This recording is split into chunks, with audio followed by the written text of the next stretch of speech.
Hello viewers, আসসালামু আলাইকুম। আমি আহসানুল ইসলাম নীরব। আজকে একটি নতুন ভিডিও নিয়ে আসলাম আপনাদের সামনে।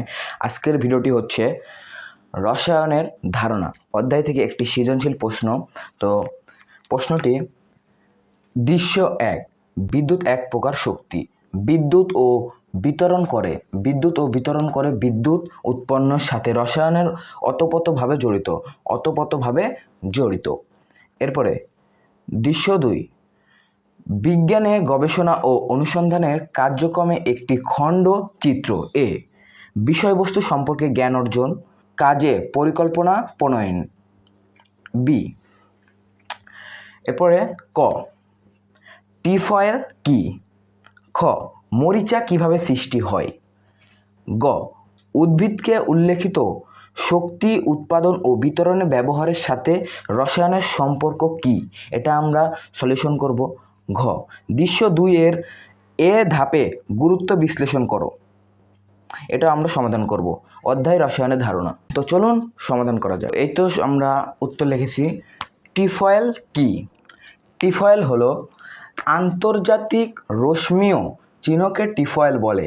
আন্তর্জাতিক রশ্মীয় চিহ্নকে কি বলে? টিফয়েল বলে।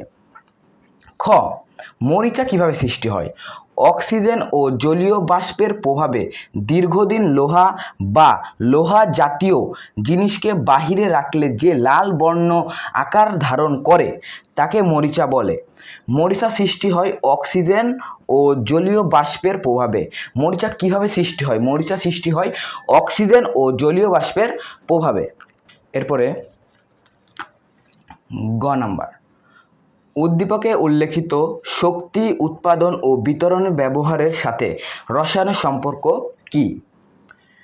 উত্তর, ইলেকট্রনিক পরিবাহী যেমন লোহা, কপার, নিকেল ইত্যাদি পদার্থের মধ্য দিয়ে ইলেকট্রন প্রবাহ করে বিদ্যুৎ সৃষ্টি করে। তড়িৎ বিশ্লেষ্য পদার্থ আয়নিত অবস্থায় থাকে। এই আয়নিত মাধ্যমে তড়িৎ বিশ্লেষ্য পদার্থ বিদ্যুতে পরিবহন করে। এরপরে ঘ নাম্বার, দৃশ্য ২ এ ধাপে গুরুত্ব বিশ্লেষণ করো। উত্তর, উদ্দীপকে এ ধাপটি হচ্ছে বিষয়বস্তু নির্ধারণ, পরীক্ষা নিরীক্ষা ও পদ্ধতিগতভাবে যে জ্ঞান অর্জন করা হয় তাকে বিজ্ঞান বলে।